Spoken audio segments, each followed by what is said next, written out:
Hey guys, I am super excited about this week's podcast. I've got a great guest that's with me today, Samantha Riley, whom I'm going to introduce to you right now.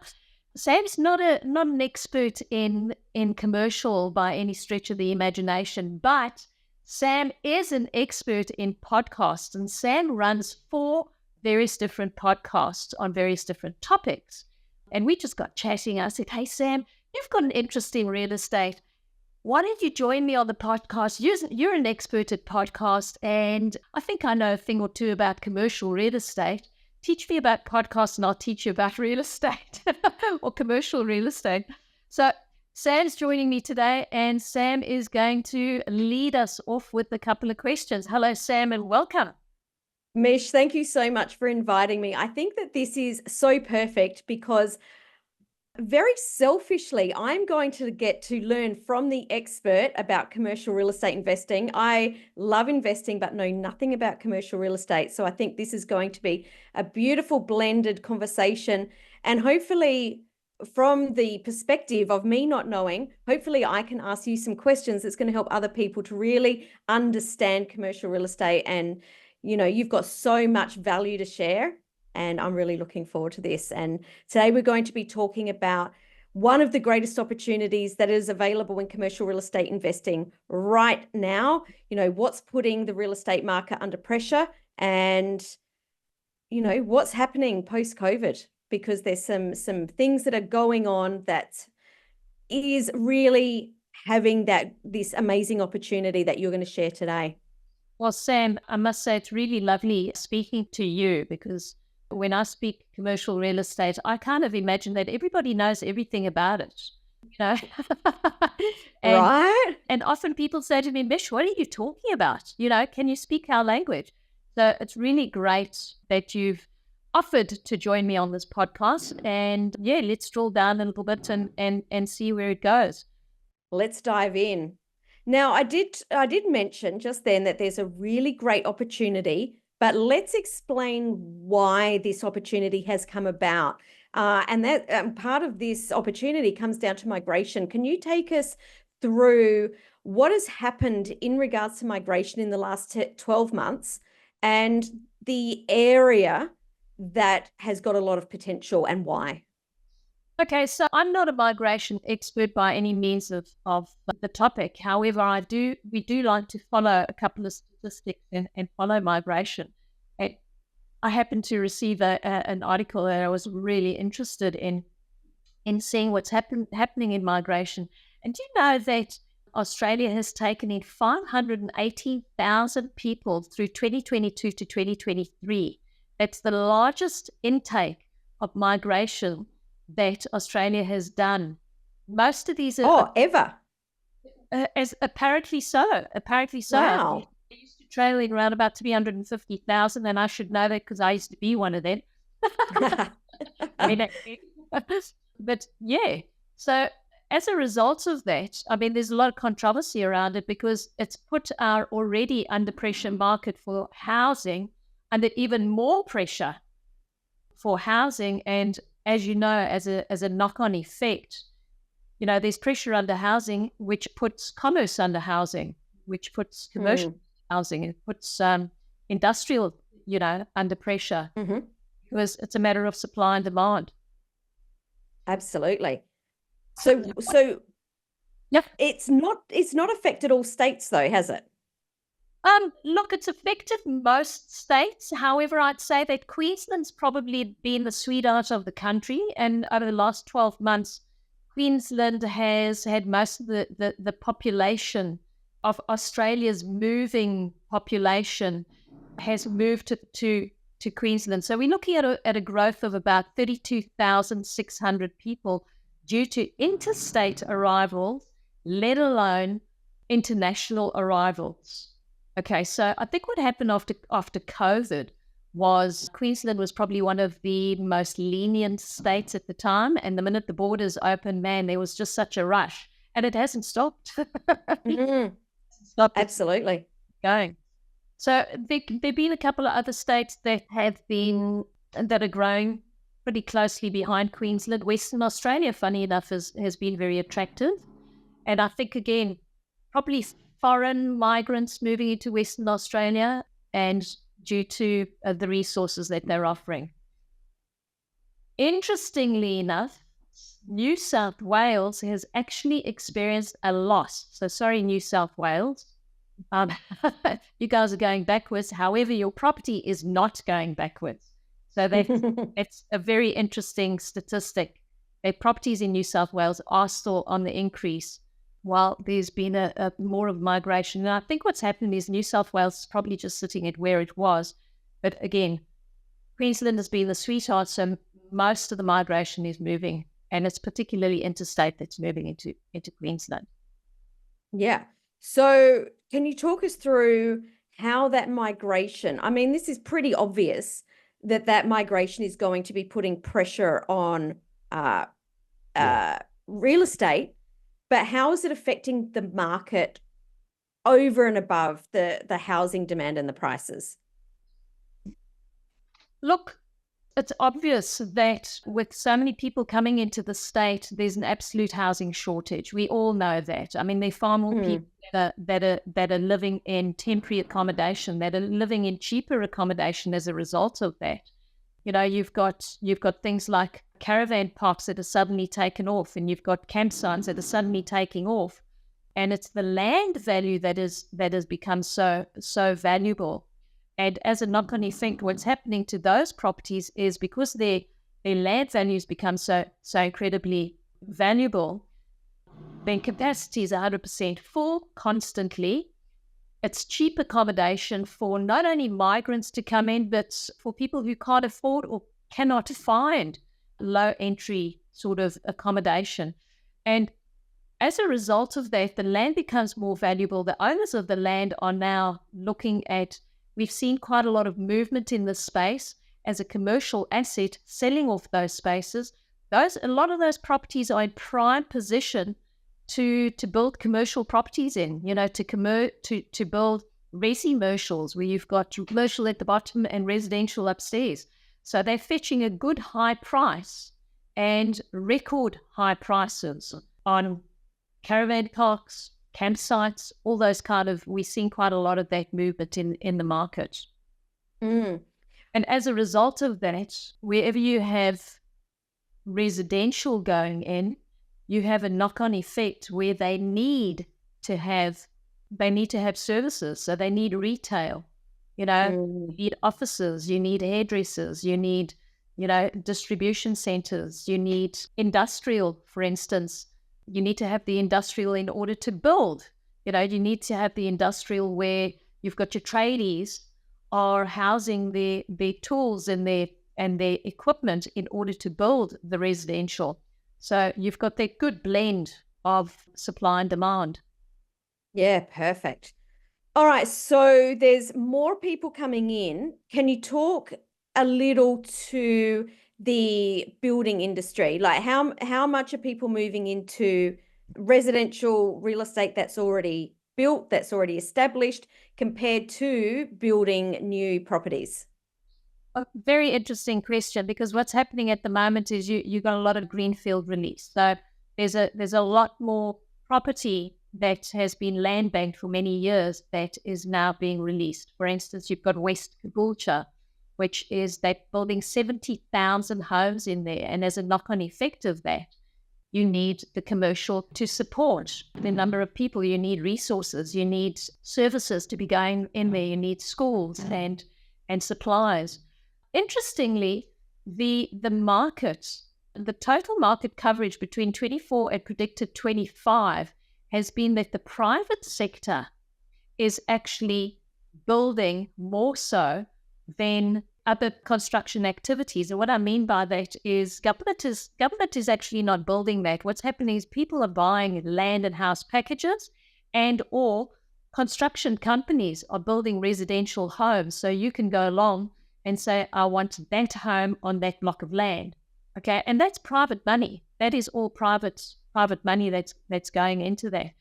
So it's really interesting that the projections are so high and that the demand is so high. So with regards the services that are required in these areas, like I've mentioned a little bit earlier, where you've got what often happens is they do the Greenfield release, they start selling off the land, people are moving in there, and the industrial often surrounds the area so that they have access, so they're close by, so they have access 5-10 k's to get to the building works. But within those areas, they always build, let's say, they need distribution centers, they need retail centers. So you always have a shopping center or something so that the community in those areas are going to be shopping in that area. Why am I telling you this? Because it's an opportunity. This is a great opportunity if you are looking to invest in commercial. These are opportunities that you want to be following. So we always follow what's happening in residential in order to lead us to where commercial is going. Makes sense, right? Absolutely. I mean, we're very fortunate in commercial that we've got residential as the leader. Absolutely. All righty. So you mentioned before about people searching for cheaper accommodation.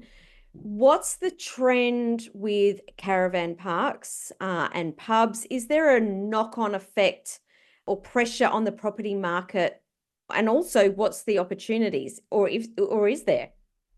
Huge opportunity over here. And I always look at caravan parks and pubs and those kind of places as, look, they are specialty commercials, but you've got mitigation of risk with regards to these type of commercials. And the reason you've got that is because you've got a multitude of tenants. So let's say an average caravan park's got 100 tenants. You've got tenants that are coming in and going out all the time. So you've got the cash flow that's coming in and going out all the time. Also, you don't have fixed rates. So you're not fixed on a 5-year lease. You could be adjusting those rates according to whatever the demand is. And as a result of that, it's just valued that land a little bit higher than what it was in the trailing years. They're becoming more popular. You've also got foreigners who are coming into the country and working as labor. They can't afford to go and rent a house or rent a unit. So what do? You'll find that they're staying in places like caravan parks, that are highly affordable until they find their feet, and then they move on, and organically they come in on working visas. If they're successful, they eventually get a more permanent visa, and the states of their visas become more and more permanent until they get to the point where they decide to rent an apartment, buy a house, and put their feet down where they are. And this is the natural trend that follows through. So if we have a look at sales, let's say in caravan parks and cabins and caravan sites, sales in 2024, in just the first half of 2024, have already exceeded $100 million in compared. Wow. And this is really important, okay? In compared to 114 million for the entire 2023. Wow. So half of 2024 has exceeded what the whole of 2023 has done. Isn't that amazing? That's some big numbers. That's some massive, massive numbers. We mentioned pubs over here as well, because what's happening as well is you've got these little pubs that are fairly regional. Suddenly, pubs are cheap accommodation. Pubs, hotels, they're especially the regional hotels, they've always got accommodation to, and exactly the same things happening. So guys, if you're looking for an opportunity and you're that kind of person, you want to go and run a pub and make some good coin on it, there's an opportunity to retail. Yeah. And it's like, it's, and this is sort of the fine line between residential and commercial, because it's commercial is the pub, residential is the accommodation, let's say, but it is a commercial asset. Exactly the same as the caravan sites, camping sites, identical, exactly the same as that. Love it. So it's just another area that is starting to take off as a result of, cheaper accommodation and affordability. what you're also finding is within those areas of gentrification, there's now government is looking at it, and there's a demand for infrastructure. So what comes first, the chicken or the egg? Well, we'd think that infrastructure would be part of that, but not always. Government plans their infrastructure of transportation, schools and education way ahead. And as these areas are gentrifying, they're kind of still busy catching up. Absolutely. Now, let's transition into commercial real estate in a different way. Let's talk about the online shopping landscape. Now, obviously, in COVID, we know that online shopping increased. Can you talk a little bit about what has happened since, or like what's happened post-COVID? Wow, Sam, it's been an explosion. It's unbelievable. I mean, I think kind of pre-COVID, there was maybe 30 to 35% of Australians were doing online shopping. And I don't know about you, but sort of pre-COVID, I remember having conversations with people and talking about online shopping. And they were like, we really like to go into the shops and feel and touch, that kind of stuff. And after lockdowns, particularly in the larger areas, I'm going to say, that were hardest hit, Victoria, New South Wales, those areas, online shopping has just gone absolutely ballistic. But not only those areas, they've kind of mushroomed out to all the other areas as well. So it's been predicted that Australia is actually ahead of the game in terms of online shopping to most other countries. I don't know what the statistics are, but it's very, very, very interesting that prediction has been made. I'm guessing it's because, like you say, we were locked down and it created new habits. And if I think of me personally, I did online shopping pre-COVID, but it was maybe 10, 15%. I would just buy books. Pretty much that was it. Yeah. If I think about my spending patterns now, I would say 95% of my shopping is done online. Very interesting. That is super interesting. My home is positioned that I can see pretty much what happens in the street, and I always see the Woolworths trucks coming in. And I've got an old 92-year-old neighbor next door to me, and he loves going out to the shops. But since COVID, everything is online. So I see the trucks coming in all the time, and I see the trucks go to the neighbors all the time, and it's Woolworths and it's Coles and it's all of these, e-deliveries. And not only that, it's the younger generation. I've got young kids that are teenagers. They're forever at the shops, girls, shopping. Yeah. They love the shops, man. But they're constantly buying online as well. So post-pandemic, it's been said that the statistics are about 82% of Australian households have made online purchases in 2022. And the projected reach is going to be 98% by 2028. When I heard this statistic, when you shared this with me, I was gobsmacked. 98% is huge, way more than I would have thought. Well, the thought behind this is, where's all this product going to come from? And where's it going to be? And where's it going to be distribution? I mean, you just have to have a look at what's happened with Amazon and their automation and their distribution centers. I mean, the Amazon centers are growing exponentially. They're huge. They're humongous, let alone eBay and all the others. I'm not even going to go into them.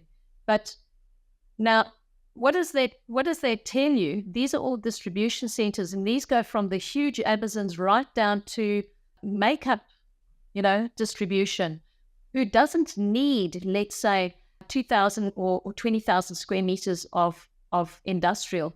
They probably need about 400 or 500 square meters of industrial.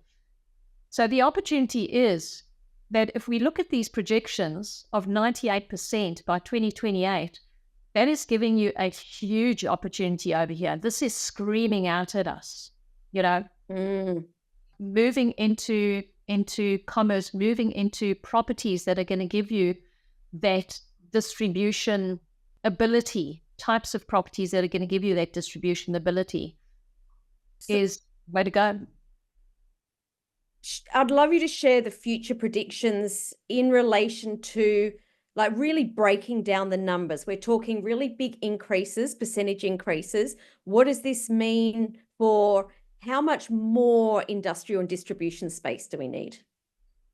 Okay, well, look, these are just predictions that that are being predicted. Don't hold me to these, but it's been predicted that we're going to be looking for 1.1 million square meters needed by 2027. Wow. 1 million. Now, I did a podcast earlier on in the year, or probably last year, where we were talking about 80,000 hectares of space, and that's purely in the industrial space. Now, the latest prediction is around about 1.1 square meters needed by 2027. Yeah, 1.1 million, just to make that clear. 1.1 million, correct. So that is a take-up of 2.9 million square meters in 2023 so far, right? And in the pipeline, you're looking at around about 4.5 million square meters for 2024. Those numbers are just unbelievable. I mean, that's just the writing on the wall. So would you say that there's an industrial real estate boom right now? Most definitely. I would say that the industrial real estate is the sweetheart of the country. So you've got two factors. Yeah. I said earlier, Queensland is the sweetheart of the country. Well, it's one of the sweethearts of the country. We haven't been through all those facts and figures. Why not? Most certainly all eyes are on Queensland. And in terms of sector, industrial, I would say, is the sweetheart. Everybody is after industrial space. So there's a massive demand on industrial space. The vacancy rates have dropped to 0.8%. That's 0.8%. It's the lowest that it's ever been. Industrial rents have increased in 2023 over that period up until 2023 by 22%.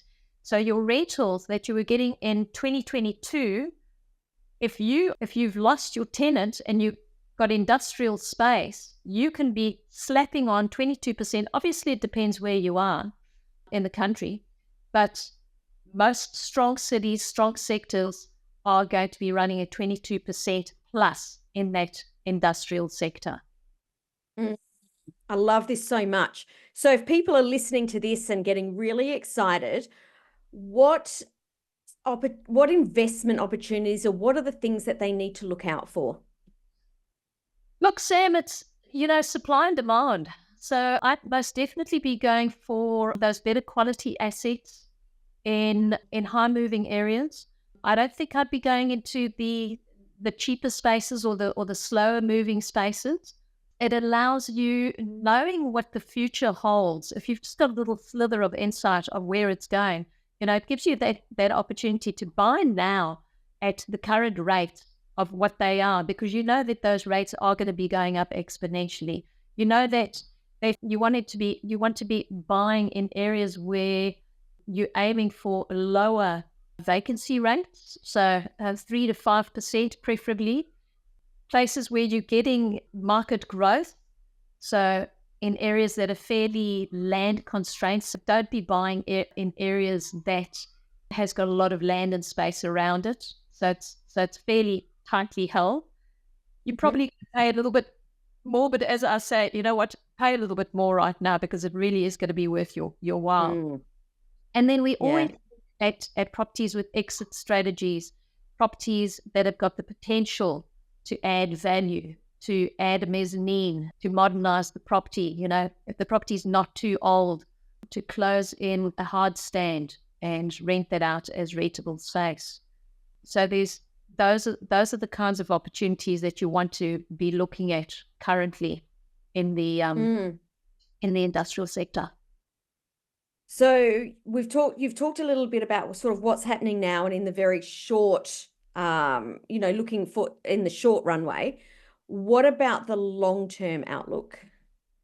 Look, long-term outlook, I would say and people have heard me say this a thousand times over, I'm a collector. Okay, so start accumulating. If you haven't started accumulating, now's the time to accumulate. Now's the opportunity. This is an opportunistic market. Buy like crazy, put as much as what you can into it. And if that e-commerce continues to drive the industrial space, which it looks like it is, because e-commerce is not slowing down anytime soon, this is the time to be focusing on assets with really, really strong capital growth, market growth in good areas where you're getting that gentrification that is landlocked, in properties that you can get a change of use on them, in sectors that have got long-term prospects. So in areas where, and if you just follow the statistics, governments are always putting out statistics and where and that's why we spoke about migration earlier, because there are pockets in areas that there's a lot more migration that are moving into those pockets that previously they weren't. So analyzing those areas, those are the opportunities that you're wanting to be developing in, buying in, investing in, growing your portfolio. And now's the time to be doing it. Love that so much. This has been so interesting, Mish. You've really got me excited, to be honest. So for other people that are listening, what are the most important takeaways that you want to leave people with? What are the important things that we need to think about? Look, I think for anybody who's been sitting on the fence and thinking about this for a very long time, now's the time to be moving. Now really is the time to be doing this. I think we have a short window of opportunity because we don't know what's going to happen after 27, 28. So now really is the time to be diving in, to be grabbing the bull by the horns and making those decisions, getting into the market. These strategic investments that you can be making on, you can be capitalizing on these with really, really good demands. So my takeaway is spend as much as you possibly can right now. You know, I was having a conversation personally. I'll give you a little bit of personal here. I was having a conversation with somebody recently and I said, you know, the funny thing is I haven't actually bought commercial for quite a while. And because I've been so focusing on buying commercial for other people, and I've just thought, to hell with it. I'm going to put offers out there on all of those favorable properties that I want to, because I have always accumulated in the past. And now working with this information, you know what? Be crazy not to. Practice what you preach. So I'm doing this. Yeah. Good work. And guys, I'm buying the best properties. But there's still other good ones out there, right? Always good ones. You know what? We look at thousands of properties in a month and I can't buy them all. It was just yesterday I was looking at a property. I said, I'm going to buy that one. But it's in an area where I do already have quite a couple other properties. I just said, nah, I'm not going to do that. I don't want to overcapitalize in one city. So I said, no, I'm letting that one go. But it's stunning property. Really, really good returns on it. Love it. That's exactly what you're looking for. Love it. Now, Mish, I heard a little rumor, a little birdie told me that you've got a book coming out. Oh, Sam, this has been such a long time coming. It's been a labor of love. You know, when you do this job, I've accumulated information over the last, I don't know how many years. And a lot of people have been saying to me, Mish, you really should write a book. I'm not really a writer, but what we have done is I've taken all my resources over the last 10 years and we've compiled a very special book that I think is the most important in commercial real estate, and that is due diligence. Because if anybody's going to make a mistake when they're buying a property, they're going to make their mistake in due diligence, and that is what's going to burn you. So there are a lot of books around on commercial real estate now that have come out over the last couple of years. This one focuses purely on due diligence. We've just launched the first book and we're actually working on version 2 already. So you can still download the first book using the code capital DD100 on the link that's in the show notes. So go ahead, download the first one. We're giving it away 30 days free of charge. So jump in, download it, enjoy it, give us comments, as many as you can, and watch the space, because there are a couple of edits and things that have come through, and we've had a couple of comments. So we're busy working on version 2, and we'll let you know when version 2 comes out. How exciting. I can't wait to get a copy of that. Yes, thank you. Now, Mish, what are we going to cover on the next episode? Okay, so this has been super exciting. So, and we've touched on a little bit of resi versus commercial, and with the opportunities of blended resi versus commercial. So I think, Sam, we should dig a little deeper. We do have a couple of wonderful ideas coming up and some great opportunities for our listeners on the next podcast. So tune in, and I'm going to be showing you some opportunities that could actually go as far as 8% yield in that space. Exciting. 8% yields, blending residential and commercial. I can't wait. I can't wait to hear all about this. Mish, thanks for having me today. Really appreciated jamming with you and hearing all of your exciting forecasts and opportunities. Sam, thank you for joining me. It's just been wonderful chatting to you. It just feels like two old friends having a chat about stuff that we enjoy. Well, it is. So how perfect is that? Thank you, Sam, and look forward to doing this with you again next time.